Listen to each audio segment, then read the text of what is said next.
Et au lendemain de cette annonce, une trentaine d'adhérents du MEDEF-NC se sont rassemblés devant l'une des premières sociétés pillées et incendiées à Nouméa pendant la crise. L'économie de la Nouvelle-Calédonie est à terre. Sa reconstruction dépendra de nos politiques. Ce sont les messages lancés par les entrepreneurs calédoniens à Ducos ce matin. Martin Charmasson et Franck Vergès. Il y a d'abord la colère des entrepreneurs face à l'étendue du désastre. Quelques chiffres. Plus de 600 entreprises touchées, 6 000 emplois déjà perdus, plus d'1,5 milliard d'euros de dégâts. Laurent Vircondelet évoque le cas du secteur marchand le plus touché par la crise. Il faut prioriser ce qui peut être encore payé. Aujourd'hui, on va gérer les salaires, on va gérer nos fournisseurs locaux, parce que ça aussi c'est une chose qui est très importante. Il va falloir que les entreprises se payent entre elles, même si les difficultés de trésorerie sont là, mais il va falloir le faire pour pouvoir faire circuler ces créances et toutes ces sommes d'argent et s'entraider entre nous. Et il va falloir surtout que les banquiers, les assureurs nous donnent des garanties rapidement, parce qu'on pourra rien faire. Il faut déjà qu'on remette en marche les machines. Côté nickel, 15 à 20 000 personnes sont sur le carreau entre la SLN à l'agonie et PRNC qui n'exploite plus. Certaines entreprises ne peuvent plus payer les congés payés. La crise actuelle, ce sont aussi des conséquences sur la santé. 5 pharmacies et le grossiste GPNC, qui représentait 50% du volume des médicaments sur le territoire, ont brûlé. Pour le grand Nouméa, et Nouméa, c'est un approvisionnement tous les 3 jours. Maintenant, on est passé à 2 jours, mais alors que c'était bi-quotidien avant les réappros. Et le nord, c'est encore plus compliqué. Et les îles, c'est 2 fois par semaine. Et en plus, en fonction des blocages routiers, donc ils sont obligés de faire partir des barges pour arriver à Vavuto. Donc c'est extrêmement compliqué l'exercice en ce moment. Si des aides de l'État ont été annoncées, elles ne représentent qu'une goutte d'eau face aux difficultés, dixit Mim Sidele. Ce gérant d'une entreprise d'aménagement extérieur le confirme. Malheureusement, énormément de chefs d'entreprise comme moi ne savent pas comment payer les salaires ce mois-ci. Les premières aides que l'on a reçues sont de l'ordre de, pour moi, ma part, 15% de ce que l'on a demandé. J'ai la chance de ne pas avoir brûlé. J'espère arriver à maintenir notre entreprise à l'avenir. Pour l'instant, nous n'arrivons pas à travailler comme la plupart des entreprises. On ouvre et on peut difficilement faire 10, 20 ou même peut-être 30% de notre chiffre d'affaires. L'État a rappelé que la compétence économique appartient au gouvernement de la Nouvelle-Calédonie. Le MEDEF-NC affirme, lui, que reconstruire ne dépendra que de nos politiques. Des aides très attendues, aussi bien par les chefs d'entreprise que par les salariés. Pour en parler, nous recevons ce soir Mim Sidele. Bonsoir. Bonsoir. Vous êtes la présidente du MEDEF-NC. On vient de le voir, les aides de l'État sont annoncées, dévoilées. C'est un soulagement. Oui, c'est une première satisfaction, mais encore une fois, le chemin est encore très très long. Aujourd'hui, dans les principales annonces, il y a la mise en place du chômage partiel, un dispositif qui était très attendu, qui n'est pas encore voté, qui devrait être voté en tout début de semaine prochaine, mais dont on sait qu'il pourra au moins être financé sur les 3 premiers mois. Ça, évidemment, c'est un soulagement parce que les entreprises faisaient face à la nécessité de conserver leurs salariés, mais étaient souvent dans l'impossibilité de le faire, ou en tout cas de les rémunérer. Donc le chômage partiel va venir aider. Le deuxième point, c'est l'aide au coût fixe. Effectivement, alors une aide qui va être très rapidement versée à un grand nombre d'entreprises, mais qui cible essentiellement des TPE, des toutes petites entreprises, parce qu'effectivement, le total de 1 million de francs, qui est un total unique versé aux entreprises en fonction de leur baisse de chiffre d'affaires, pour une toute petite entreprise, ça peut faire le job. Pour l'immense majorité des entreprises, évidemment, ce sera très très insuffisant pour couvrir la perte d'exploitation qu'ils viennent de subir.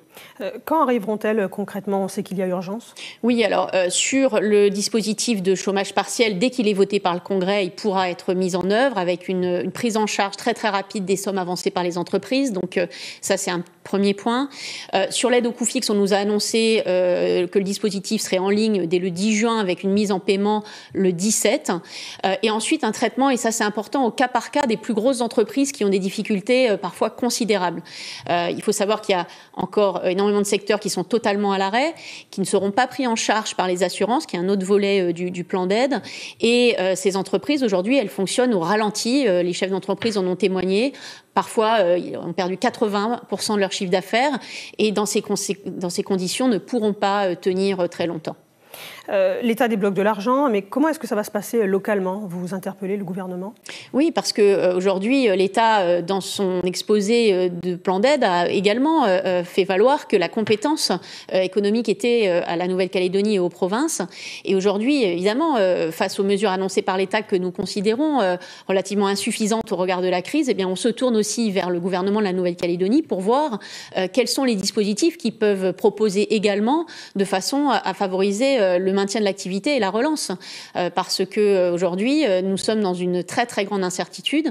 Ça a été évoqué, notre priorité c'est de payer les salaires, c'est ensuite de payer nos fournisseurs, mais aujourd'hui, nous ne sommes pas en capacité de payer nos autres charges. Et ça, évidemment, c'est quelque chose qui risque d'accélérer la crise, qui est déjà très profonde.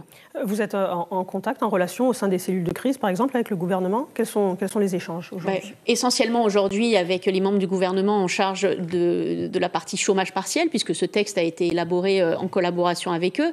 En revanche, nous espérons des contacts avec l'élu, le membre du gouvernement en charge de l'économie et le président du gouvernement également, parce que la détresse est telle que nous attendons des annonces très fortes sur la capacité de la Nouvelle-Calédonie à soutenir son économie dans les mois qui viennent. Vous l'avez évoqué, donc le MEDEF représente des entreprises importantes, notamment en termes d'emploi, mais il y a aussi les toutes petites entreprises. Qu'est-ce qui est fait concrètement pour elles? Écoutez, les aides que l'État vient d'annoncer sont vraiment orientées vers ces toutes petites entreprises, notamment.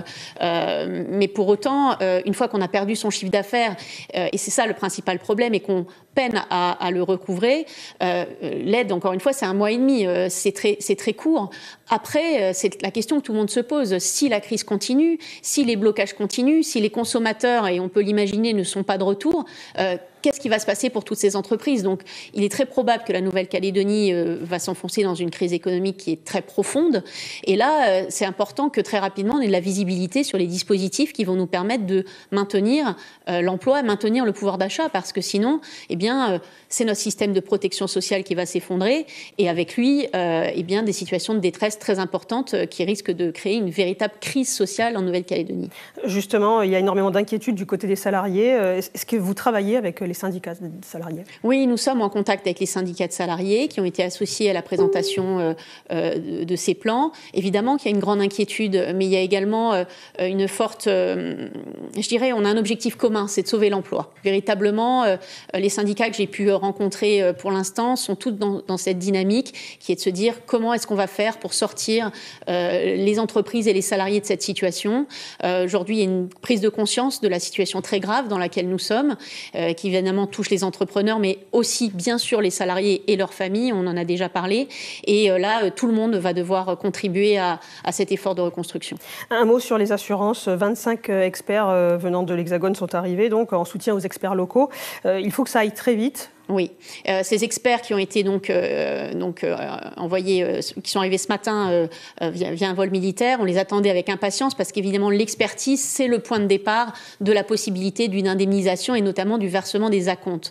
Le dossier des assurances, évidemment, ça concerne les 600 entreprises qui ont été détruites ou endommagées, et le volet assurantiel, il fait évidemment partie de ce dispositif, et il est attendu avec une très grande impatience par les entrepreneurs qui doivent maintenant décider de reconstruire et de relancer leur activité.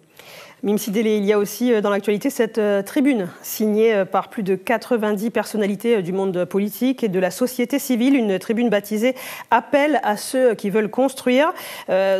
L'idée, c'est d'engager des discussions et de fonder un nouveau contrat pour la Nouvelle-Calédonie. C'est l'essence de ce document.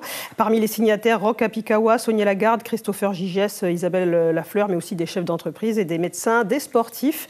Vous faites partie des signataires de ce document en tant que présidente du MEDEF-NC. Quel est l'objectif de cet appel? Je dirais que il me semble que c'est une démarche qui est une démarche citoyenne qui est déjà un appel à la paix. C'est la première démarche, parce que si on veut reconstruire déjà nos entreprises, il faut que ce soit sur un terrain solide, et la paix, c'est très important. Donc cette tribune, c'est déjà un appel à la paix, c'est pour ça que j'y souscris totalement, mais c'est aussi un appel à la co-construction. C'est-à-dire que l'avenir de la Nouvelle-Calédonie, il ne sera pas seulement politique, il sera aussi social, il sera économique, et pour ça, je pense que c'est important qu'on rassemble très largement la société civile dans la réflexion sur l'avenir de la Nouvelle-Calédonie. Et en ce sens, eh bien, cet appel, il vise à rassembler le plus grand nombre. Et d'ailleurs, il est mis en ligne, chacun peut y souscrire. L'idée, c'est véritablement de co-construire la Nouvelle-Calédonie de demain. Mais qui est à l'origine de cette tribune des élus, le monde économique? D'où ça vient exactement? C'est une démarche citoyenne qui rassemble très largement, effectivement, à la fois, vous l'avez dit, des élus, mais également des membres de la société civile dans toute sa diversité. Et je crois que c'est ça qui est important parce que c'est en traitant les problématiques à la fois sociales, à la fois culturelles, à la fois sportives, qu'on pourra trouver peut-être le chemin du dialogue qu'aujourd'hui, malheureusement, on ne semble pas trop emprunter. Enfin, c'est le sentiment qu'on a. Mim Sidélé, merci beaucoup d'avoir été sur notre plateau ce soir. Je rappelle que vous êtes la présidente du MEDEF-NC. Merci.